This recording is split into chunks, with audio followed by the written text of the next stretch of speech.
Okay, I was wondering what the controversy is, and it sounds like you guys all feel the same way I do, which is what's the big deal? What so Yeah, like what did you just exactly. say, Wayne? It's like a pretty girl selling jeans, like they've always been doing that, right? So what was the what Yes. was the rub? I don't get it. Why was I, well, because in this day and age, uh, a certain, I don't know, I hate to I think they call it categorize. woke. I think they I call it hate to, woke, well, which is that would be a part of insane. it, but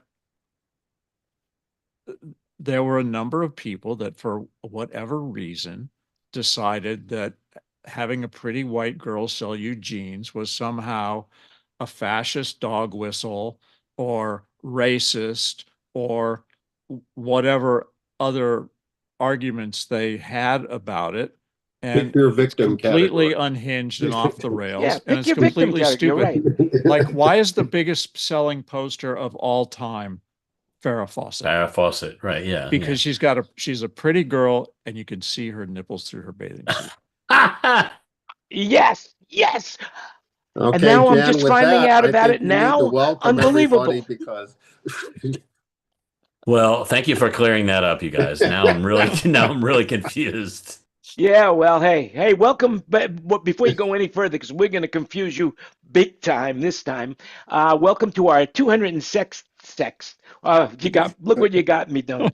This is our See, 272nd Jan, consecutive see. meeting. Yeah, CD is the word. All right. Hey, I'm here to make a difference. So, anyway, 272 consecutive times that we've been meeting, thinking out loud with friends of SoundBroker.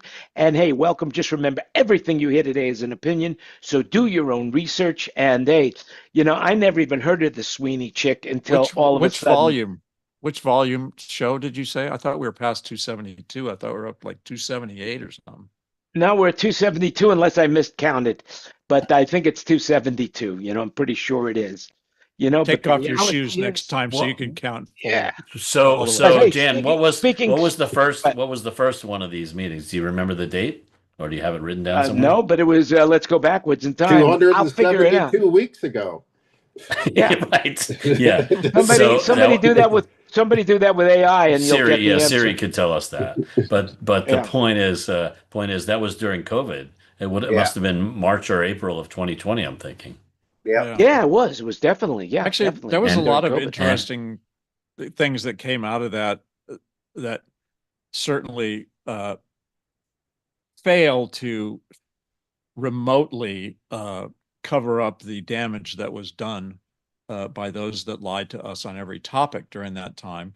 But there was this, there's the back lounge, there was a bunch of laboratories with Robert and with Pooch and Ed Raybould and uh, Kelly Epperson and yes, Pete they're Erskine, practical show right? tech. They did That's some Yep. really still good going, ones. by the way. They just had one the other day.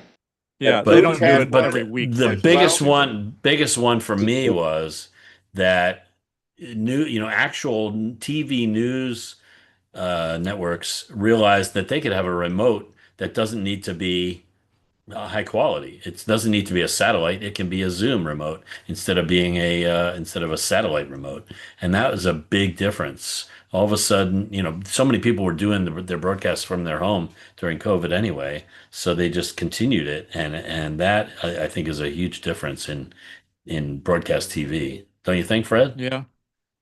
Oh, it changed Well, Oh, everything. yeah, I it mean, changed everything. I mean, people's connection to nature has declined now more than 60%. I mean, it's insane. Almost exactly mirroring the disappearance of nature words such as river, moss, blossom from books. It's just disappearing. Nature is just disappearing. You're reading, aren't It's you, Jan? crazy. I was reading. It was I unfortunately I didn't make a note of where I got that from. It could have been it could have been the Onion. I'm not sure, but it sounded good to me. I Yeah, think it could be an I think the opinion. Ken, I think the big story here is that Jan can read. So No, that's my takeaway. Yeah. Yeah. All right. Very good. Very good. Hey, Well, hey So, guys, I want to show you know you what? something. And not only can I read, but I could write, and I wrote this down because I was blown away by our YouTube stats. This month we've had 35,000 views.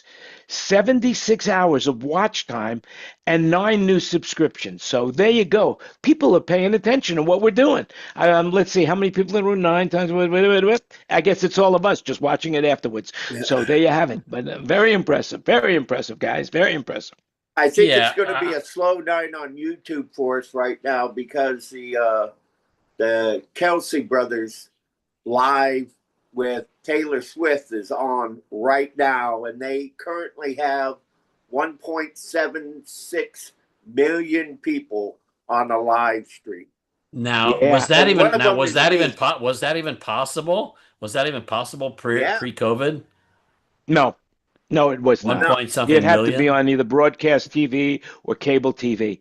But the reason she's doing it because she's releasing her new album, The Life of a Showgirl.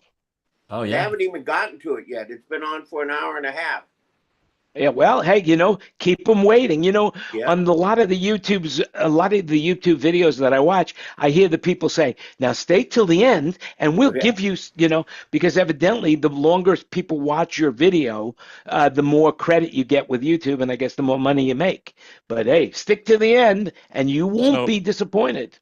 So Jan, are you going to produce a SoundBroker commercial so that we can do teases and bait the hook with the listening audience, He already does viewing that. Come on, audience have you not seen that on Facebook? I went on Facebook the other day and whoop, there I am. Look at that. Yeah. Well, I Well, see that no. from I'm no, I'm promoting the talking show. It's like a talking 30-second thing. a commercial Yeah. Actual in commercial. this broadcast. Actual commercial. Okay. Yeah. It's funny. I have a friend who went to the Vatican, Wait, and wait, while wait. he was Hold on on. the Vatican, You have a friend? I have many friends, Okay. but Oh, this well, good for particular you. friend went to the Vatican, and you could find it on YouTube. It's one of my more popular videos. Whereas he is standing in front of the Vatican, and he's saying that this is the new headquarters for SoundBroker. Is it right up there with Hulk Hogan? Yeah. So it was like kind of it's got a lot of views, tons of views of that. But of course, it was the Vatican. You know. Anyway, you know, Ken Porter's going to come in the room. I got a story to talk about when he comes in. I spoke with him earlier today, and he will be coming in if he can make it. Kurt's working, which is amazing. He could be the hardest working man in showbiz now. I mean, He's one Kurt of is them. working He's all one of the them. time. Anybody Yeah, that has a for small sure. sound company that does entertainment is working hard this time of year. Yeah. Yep. So, yeah, very, very, very hard. So, COVID really did change a lot. And basically, thinking about it, it really separated people and then put them together in a unique way. And now, this with AI and with what's happening, like, has anybody played with ChatGPT 5? I Well, it's avoid it's that come. stuff like the plague. All of it. I haven't played with ChatGPT 1. So 5? Well, when I'm you with do you, get to Ken. I play haven't with played it, with any of them. you will be blown away by what it could do, and it's just so impressive. One of the challenges with the translating devices is that it's very matter of fact. So when you say something into a translating device, it just gives you back the words. It doesn't give you back any of the feeling or the emotion or any. Now, when you use ChatGPT 5, the voice actually gives you emotion, and it kids with you and plays with you and takes the words, and it's amazing what it does. And I didn't realize that, but I was doing it. I was doing something really quick to talk to Bo, and I needed to say something that I wasn't sure she would understand. So I pulled out the ChatGPT 5 because it was right on my phone, and she commented that it sounds like now its personality, and it's easier for her to listen to, so that we can have more conversations that are deeper than normal, which is impressive in that respect. But of course, like everything else, they released GPT-5, and then people started complaining that we missed GPT-4 and whatever. But it's good. It's good what it is, but it's scary for the future. The reality is that AI will change and is changing something. Now, did you guys see the back lounge that I posted with that AI feedback eliminator? Did you guys see that? Well, yeah, that's a Waves plugin. Waves has a number of new AI-based plugins, and my experience with them is they're pretty great. But I haven't tried that particular one though. Yeah. Yeah.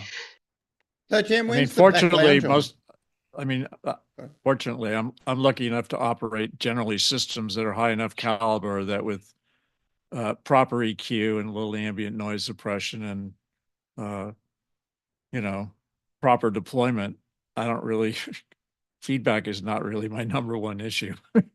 Yeah. Well, if you look at this photo of me, this Well, in that scenario, Wayne, though, the guy was a bunch of like 75 have feet any or something in voice front or of anything on in those front of the days PA. so what can I tell you? That's where I stand on There you this. go. Oh man, was that a Well, 1,000? that again? A No, That was 300. It was Oh, that was before a the 300. 1000. Oh wow. It was Good a heavens, musical instrument series console, if I'm not Now, mistaken, like Fred, to be EMX or fair, something. I also have people out in front of PAs, and now that the example was in an arena. I don't do that many arena gigs, but I do a lot of large ballrooms with fairly significant systems, and I can get them out in the audience all the time. I mean, I might get a squeak or two during On a during lav sound or check on a headset. on either. Well, I mean, obviously, depending on the circumstances, if one tool is going to be a better one, I will certainly advocate fiercely for the proper tool for the job. And I know sometimes I get whenever them, and at video apps sometimes I don't. video apps, we always said, "Oh, you're going to do XYZ, or it's going to be loud, background noise, or whatever." Oh, that's headset mic territory, and most of the time the Right. producers went for it because they wanted to be able to hear their presenters. Yeah. Yeah. And I'm a Well, big fan of DPAs and whatnot in the proper circumstances. But you know what? Quite often it's a Shure 185, and I'll take that over almost any other. I test drove a DPA cardioid lav, and it sucked. And the MX 150, when I first heard it, I thought, oh, this is kind of cool. And then I beat it against a 185, and I'm like, no, this thing sucks. And Oh, thanks for that update. I bought a couple of those TPA cardioids, and I have never had a chance to use them yet because I haven't done any I was corporates not ally. impressed. I was not No kidding. impressed. You can't get as much gain out of Which that as is you can get out unfortunate of. because their headset mics are incredible. Of course. Yeah. Yeah, And I but the, was Probably but probably the the same elements. cardioid, what are the 4066s or whatever? yeah. The head worn ones that go over both ears. Well, there's many versions. The Omni ones are great, but the cardioid ones, they're so sensitive. I mean, you got to be within a quarter inch of having them just right, and it's almost impossible to do that in my industry. For Placement. what you're doing, that's super critical. But for PA, it's not nearly as critical. It's like well, Placement is key. Placement is Pleasant key. is key, don't get me wrong. But if you're off by a quarter inch, I can imagine in your world, Fred, it's like, oh, I can't hear the guy. But in PA, we just turn it up louder, and go for it. Well, it was funny. I used to have a thing where if I was using headset mics, I'd say, "Give me a 4088." Period. End of story. And then Right. at somewhere along the line, was given 4066s, the Omni, and I didn't have any choice in the matter. And I'll tell you what, it changed my mind about those things. Those things are a little more forgiving in placement, and you can still get a ton of gain out of them. Get a ton of gain. It's just by proximity. Don't get It's with just, other yeah. Omnis. Yeah. hey, does anybody use the Sennheiser MKE2s anymore? Anybody use those? I still use We used them at press tours. Up That's the until the very end. standard of the TV industry still, isn't it? Isn't it, Fred? And I don't know what they're using on about Broadway. a lot, yeah. Yeah, a lot mic, yeah. So I I got know an that. interesting story that Kenny that you might be able to validate. So many, many years ago, so this has got to be in the early 90s, A1 was doing Barry Manilow. And he wanted to do he nobody was doing it, but he had this idea that he wanted to have a headset mic, but nobody made them. And so Al and Forrest Rolls and everybody, and they got together and they got coat hangers, and they shaped the coat hanger in the form of mic, and then they strapped an MK2 on it. Do you remember Yes, I'm that? Were very you there familiar. then? I'm very familiar with that because I was involved in that. But yeah, it wasn't just a coat hanger. It was a A1 Audio custom modified CH-1. And for that, you got to pay big bucks for a CH1 with a Sennheiser MKE2 special CH1 modified version. That's how A1 worked, you know. Anyway, the point is that was the he was on the forefront of Broadway headsets. I mean, he was doing that in the early 90s. A1 was. And now it's everywhere in Broadway type shows, you know? What about the Yeah. coat hanger holding the EV 535 around their neck? Yeah, Do you ever well, see pictures like that? that's a different. That would be, but yeah, like how about in the 70s? No, no, the early 80s, we Dom DeLuise came in our place and he wanted a lav mic, and we didn't have lav mics. He said, no problem. And he had some kind of strap that he put a handheld mic on his chest, basically. And it Yeah, was yeah. hilarious. And it was, when it comes down to it, I remember Tom Nix told me that once, and he got a great sound out of the 184s and 185s all the time. He said it should be just like having a handheld mic on your chest. That's what it should sound like. And it does if you use it right. So anyway, there's been a lot of a lot of versions of different kind of microphones for different kind of levels. Yeah, that's it. Yeah, that's it. So, Well, the but RFs have really come a long way now. So, Chris, was that the illustration that if you put an MK2 on a propeller hat, you can get a Leslie sound? I thought it was that Oh, the okay. that if you strapped, you put a strap around the performer's head, you could get the mic to stay in the same place. Hmm. Or he might be thinking about how to light the And guy Chris, because you're now he's you're into you're lighting muted. these days. You're Now he's muted, doing he's Chris. into lighting. He's left us. It's a T25 rotary, staplers. it's a rotary microphone, not a rotary speaker. Yeah. Yeah. Oh, okay, okay. Yeah. A T25 stapler is very effective for keeping microphones in place. Yeah. Yeah. Le voici. No, that's Le not voici. that one won't work. You need the This is T25. this Yeah. is a beautiful swing line, it's very nice. You press the Yeah. button here, look at that.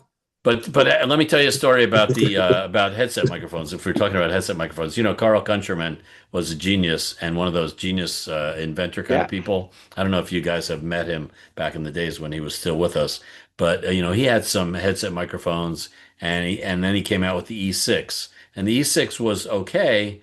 There you go.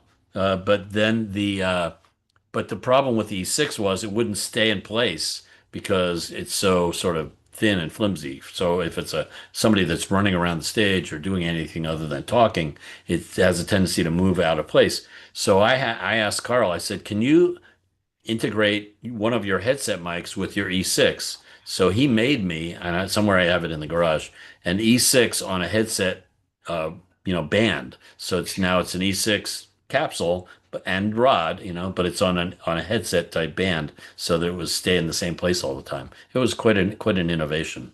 Didn't last very long, but we used it. I have to Yeah, say, but I went to see Sting, with his latest iteration. I think it's Sting.30 or whatever they call it, and he sings through. I just couldn't get into the sound of his voice. I didn't. Really? Yeah, I didn't like it. Because that's Howard Page is one of the best sound guys in the world, Yeah, and we I were. would think he I would not heard this accept anything other discussion. than stellar sound. Yeah, I heard something about Greg. Didn't we talk about that in the back lounge or something like that? The Sting thing. I can't remember what kind of microphone they were talking about that he was I'm using. guessing Yeah, it's I don't not the remember. Crown. It's Yeah, not the Crown. it's not the Crown. No. And maybe it's a Sennheiser. I know Sennheiser makes some kind of headset mic that I've never heard of or seen, but I know that's what Pink uses, and her vocal sound was great when I went to see her at Staples years ago.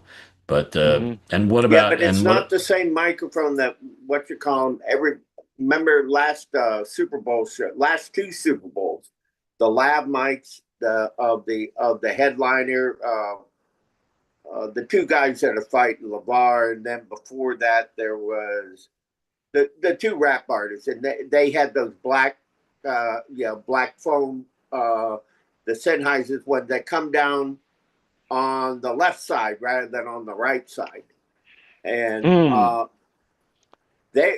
mean the sound for those headline vocals was not the best. Let me just put it that way. Well, it Well, was hard to hear anything. I remember you couldn't hear anything. I'll be honest with you. I'm not familiar with Sennheiser headset mics at all. Right. Most people aren't. Right. Well, I just looked it up. There's an HSP4, but it looks like like an E6 or the lightweight. But I wonder what Howard Page is using with Sting, and I'm disappointed to hear that it was anything other than stellar. I mean, if we're Here it talking is. about For vocal Sting, mics, Sting uses a Sennheiser HSP4 headset microphone. Is that the one you There you just have said, it. Wayne? Yes. Here, I'll So, put it in the chat. You can look please, at it. thank you.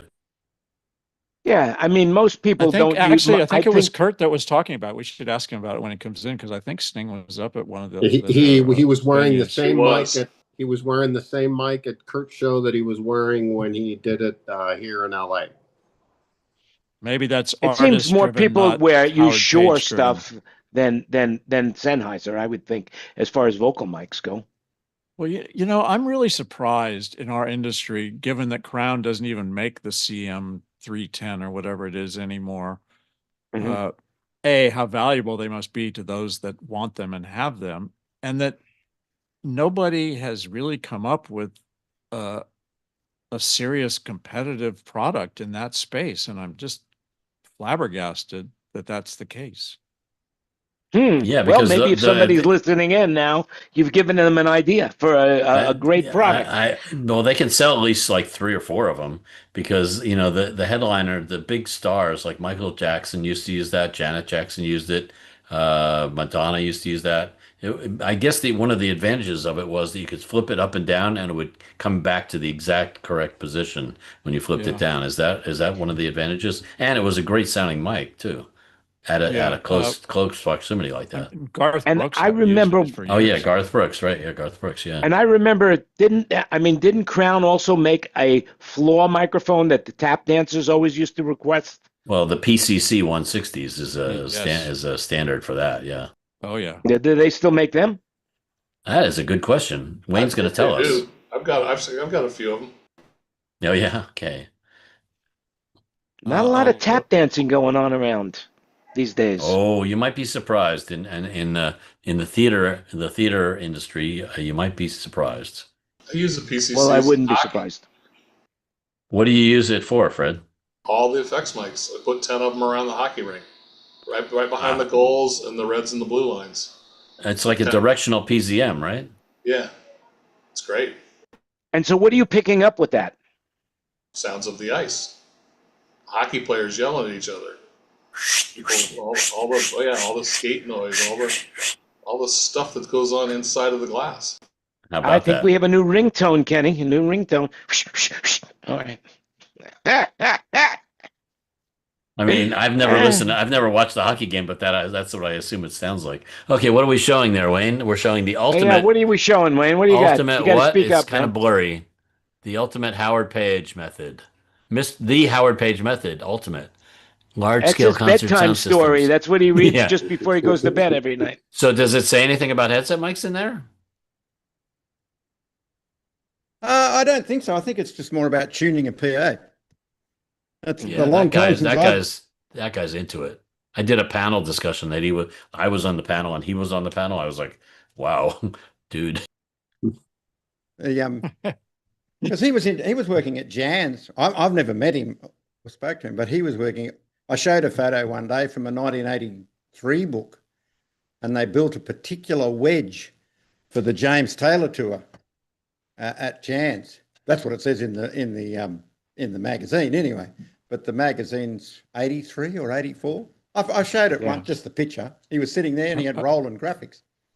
I remember going to a panel thing with Bruce Jackson was the featured speaker, and he was talking about the Mesa filters and this was when the whatever, I've drawn a blank on the name of the product, but the Lake. The Lake, this was when Lake Claire IO. was very first going public after all their exclusive with Claire for all those years. And I was just sitting there watching this conversation and the demo and the slides that he was showing and everything. I just like, jaw on the floor. Yeah. Bruce Jackson was one of those guys that just was like over the top. But he was a serious electronics designer as well, wasn't he? I think so, yeah. But he did sound for Streisand and Streisand wouldn't accept anybody else when Wayne was around, and Elvis and yeah. Well, wait But a Streisand's second. Now, got a reputation Chris for being very particular. Chris Carlton was doing Barbra Streisand, mixing Barbra Streisand for years. Maybe after Bruce passed away, maybe. You know how Bruce died, right? No, how did he die? Tragic. If it's not PG, don't tell us. Flying his own plane and it crashed. Very sad because he wasn't very old. Quite a few people die flying their own plane. Yeah, Bruce Cameron, same thing. Bruce Cameron, same thing. JFK or JFK Jr. Yeah, right. Yeah, it's horrible. Well, I don't have to worry about me going that way. That's for sure. You're not flying your own plane anytime soon. No, I want to take up helicopter flying. That's it. Oh, geez. I think you want the higher risk, huh? Sorry, I think Dave Bracey's an Australian too, isn't he? He's an Australian audio engineer as well. Dave Bracey. I can't say I know that name. I thought he was. I thought he used to work for, and I could be wrong here. I thought he was working for Robbie Williams a long time ago, and I thought he was actually working for Adele at one point. But you'd need to double check that. But I thought he was a Tasmanian, from the part that's disconnected to Australia, down south, the little tiny. So Bruce Jackson was Australian, right? Absolutely, yes. Howard Page. And Howard Page is Australian, yeah. I did not know that. But so apparently there's a lot of talent in Australia. Wayne Sims, he's Australian, Yep. Wayne Sims Australian. Yep, that's for sure. I don't know whether that classifies into any. Well, so I remember really good. I've done a lot of shows though. Go ahead. I was going to say Jan's was a really good sound reinforcement company for years and years and years. I mean, yeah. Well, they were the biggest. They were the biggest here. Probably still are, but they're Clare Brothers half-owned now, aren't they? Or they've changed hands a few times. They went to Samuelson's and then they went back to. They bought them back, and Jan's bought them back. Bought Clearwing too. Yeah. But I think Claire's still involved is involved with Jan's now, the production side. And they used to do lighting as well, I believe, back in the. They sold that though. I don't know when they sold that. Well, a lot of times, what would happen is bands would like do a Australian, Japan Australian tour, and they would bring their production company with them, and the production companies would leave their gear in Australia, whether it be lighting or sound gear. I mean, Clare Brothers for a long time in the S4 eras, they didn't want to pay to ship those S4s back, so they cut a deal with Jan's, and that's how Jan's got S4s. Yeah, I knew that they used to leave. I knew that Claire was leaving lots of S4s here. Yeah. A friend of mine used to work at the tennis centre in Melbourne, and he was telling me, here's a piece of trivia for you. He was telling me about they were backing into one of the semis was backing into the loading dock at the tennis centre, and they opened the back doors, and for some reason, I don't know the proper story, but half of the S4s unloaded themselves. That would have made a noise. That's similar to the stories you hear about S4s at Jones Beach, right, Greg? They call them SS4s when they fall in the water. They fall in the water. Yeah. SS Force. Is Now, that where they ended up? In the war? Wow.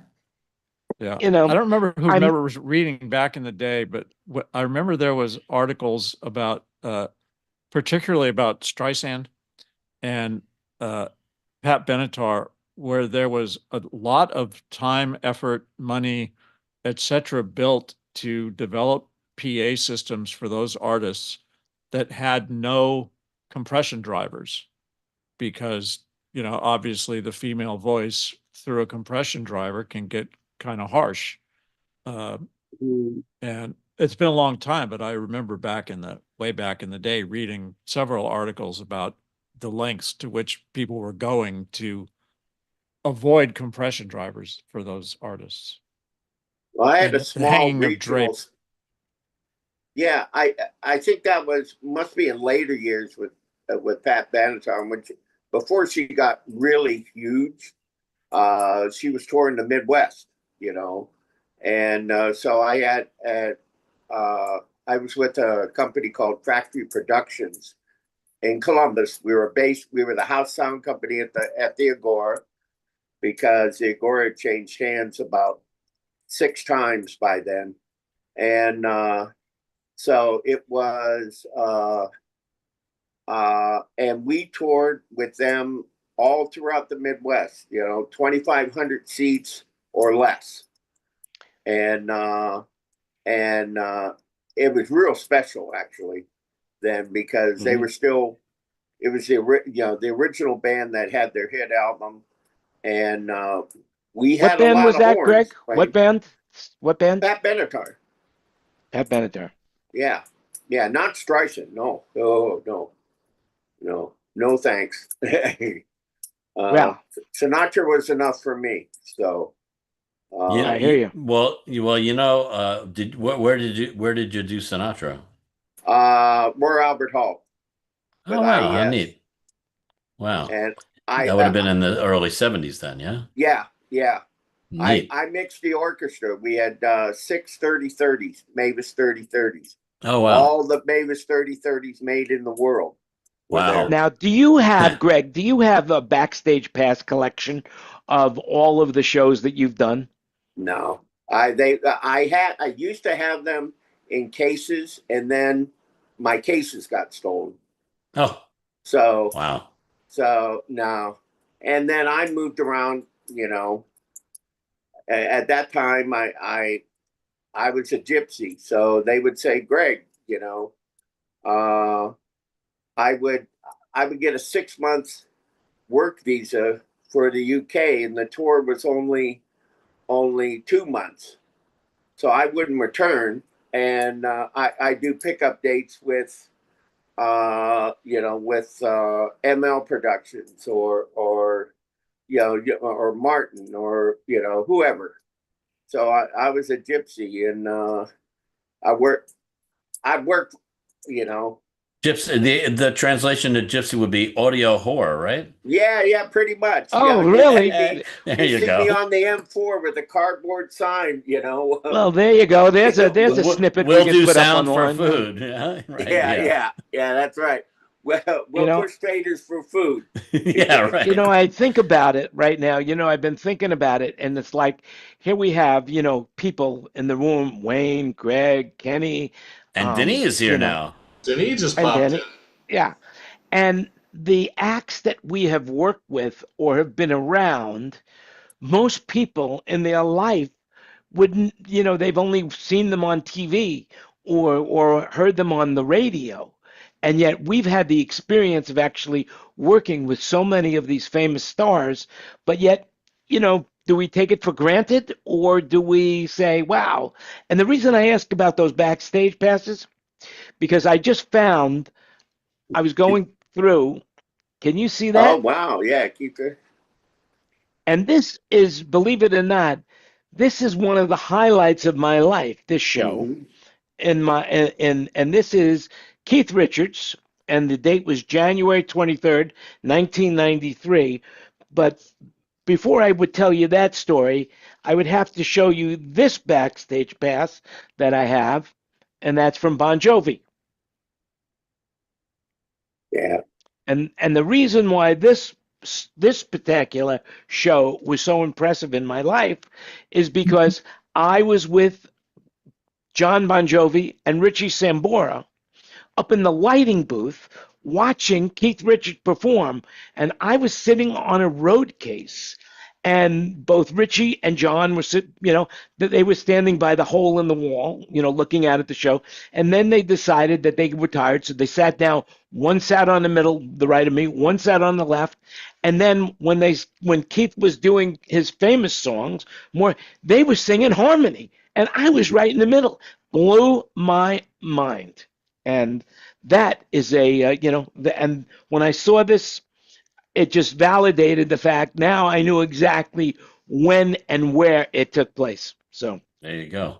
So, there you go. Greg, you mentioned Frank Sinatra. You know who did Frank Sinatra's very last gig, right? Was it No. Kenny Newman? Frank Sinatra, dead. That was me. Oh. Yeah, the funeral. Oh yeah, of Frank Sinatra. you did his funeral. Yeah.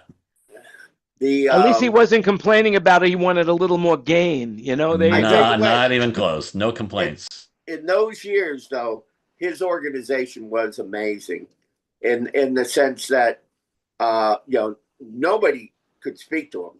But what happened was, at the end of rehearsals, the whole crew lined up on stage, and he came and he shook each one of our hands and said,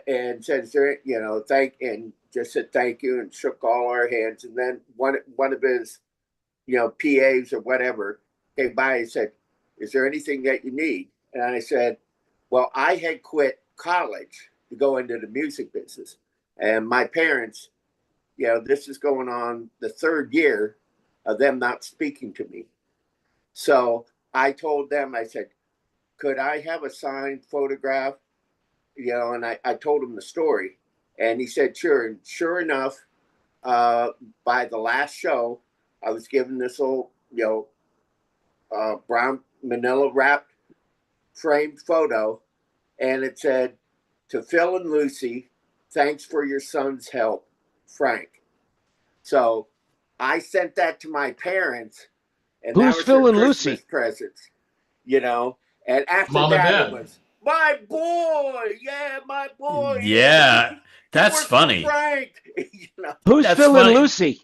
That's Who's your Phil and parents, right, Lucy? Greg? Well, that was my parents' first name. What a So get coincidence! this. No, they asked So me. Greg, it must be a Sinatra thing, because when I told I was how you say, estranged from my parents for a long time, but then I got to be friends with them again after a while, and in the process of being friends with them again, I did that Sinatra funeral. Well, what did they do? They lived in North Carolina at the time. They had the guy from their local paper call me and interview me, and they put an article. They had a whole article in the paper. They were so proud, and I guess Sinatra was a big deal, So that's Yep. amazing. I think some For of both us of our in music parents. had those kind of. I know my parents always used to give me the, what are you going to fall back on? What are you doing? Because I was, it was sex, drugs, and rock and roll. And then when I got my gig with Maynard Ferguson, the only time my parents saw me work was at the same gig in San Diego at Humphreys. Before Humphreys had the nice setup, we did the very first season where it was, 6-inch risers in the rolling grass.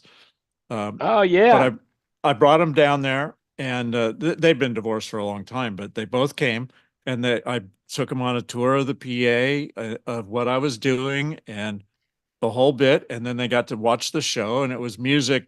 Maynard was big band, but rockin' big band, but at least it was music that they could sort of relate to, because they were both, you kind of are what you grow up with musically. So they came out of the 40s.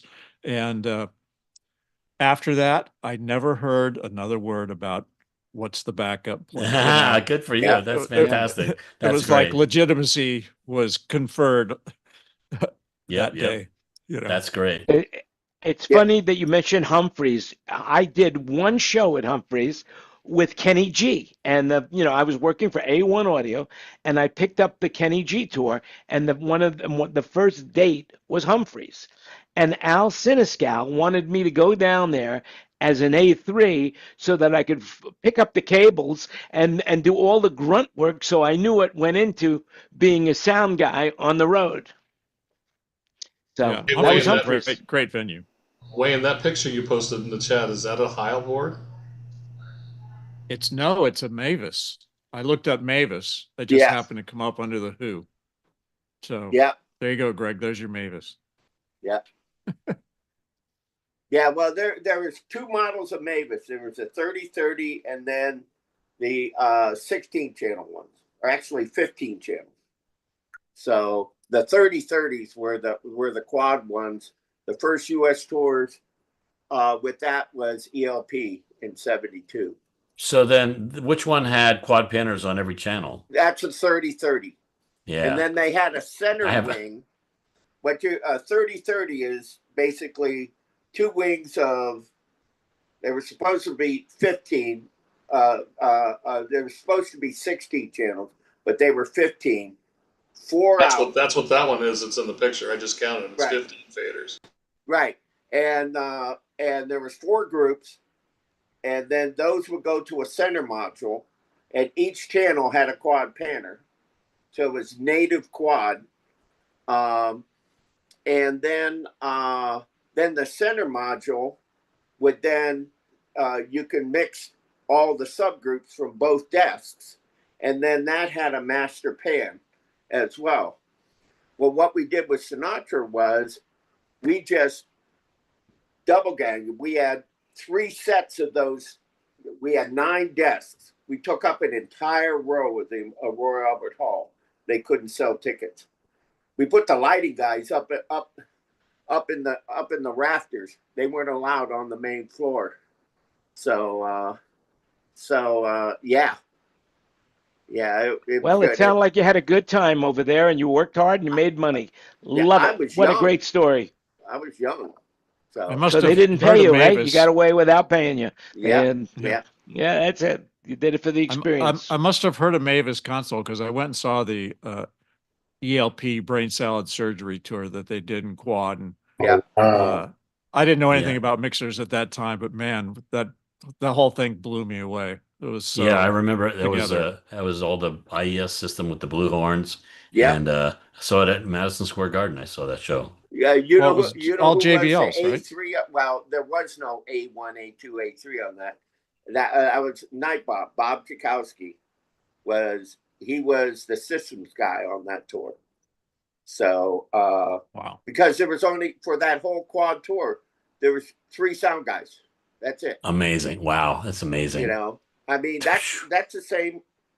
I mean up to we started doing outdoor shows with Aerosmith Rocks.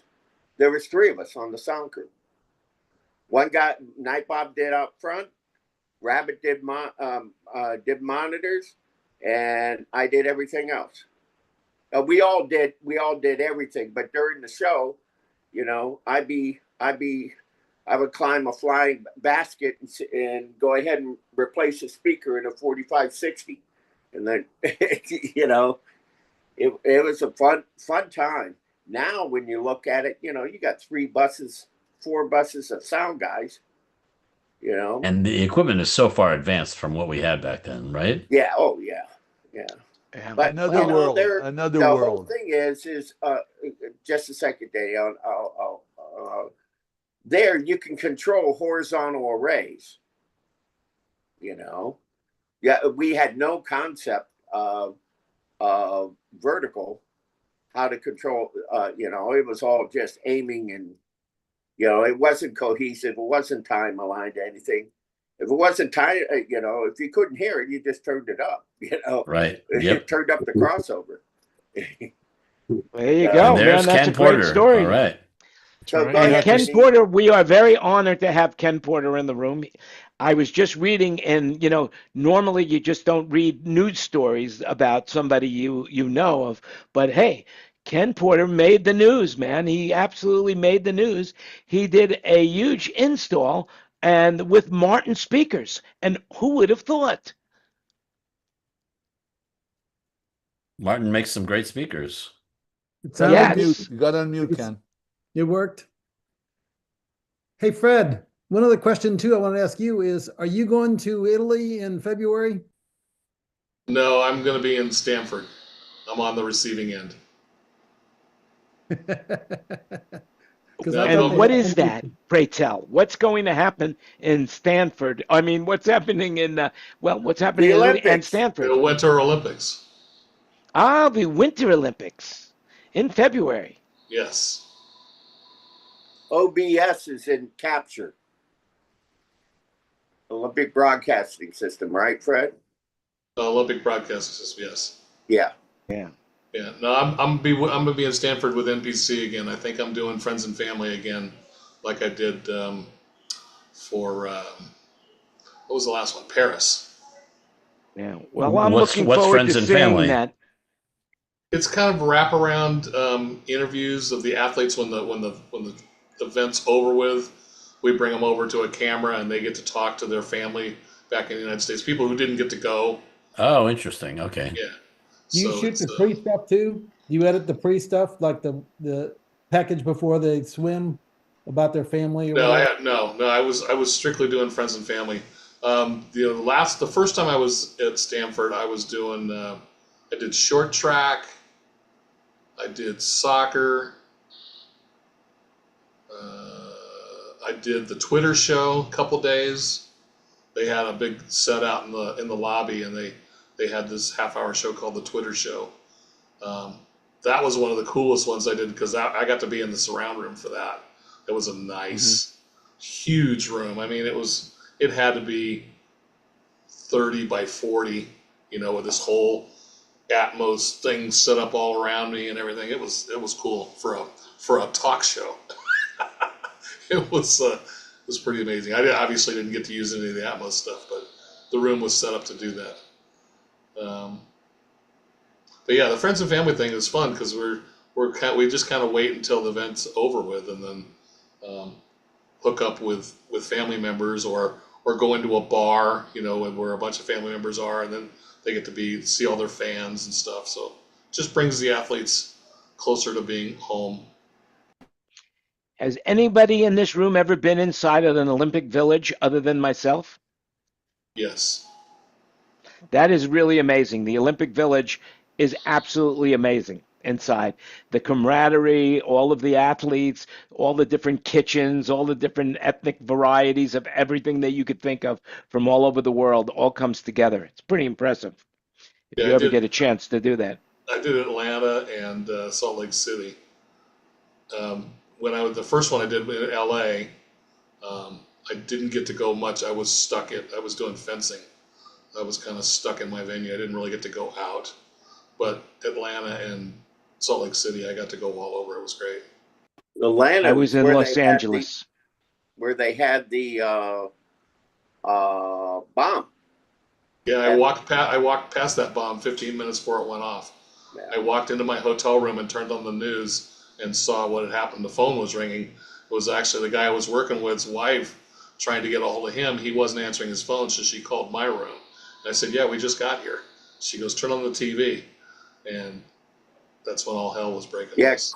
Craig Coburn, the late Craig Coburn, he was with Nugent for a long time, and he was Pavarotti's stage manager. He was stage managing that show when it went off, and Yeah, I literally walked through there. I walked within 3 feet of where that thing was sitting. yeah, I walked right past it. Wow, that is scary. It's like so has anyone else had an experience of near death like that? My Ken son Porter was did. in Belgium when the bomb went off, and he saw it in his rearview mirror. He literally drove by where one of the bombs went off and saw it in his rearview mirror and just drove home. Ken Porter had a duck for cover. He had a duck for cover when what was it called? Route 66, Ken? Route 91 festival. Route 9. Yeah, in Las Vegas. It was his system in there. Jason Aldean was performing at the time. Oh, is that the one where they shot from the tower? The Mandalay Bay. Yeah. Mandalay Bay, yeah. Oh shit! Yeah, that was a Ooh, what a crazy incident that was. I had no idea how dangerous it is to do sound. Unbelievable. What Any about you, place Denise? now where there's a mass gathering of people, you never know.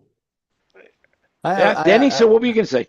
I was going to say, I have friends who died on the road crossing the Canadian Rockies.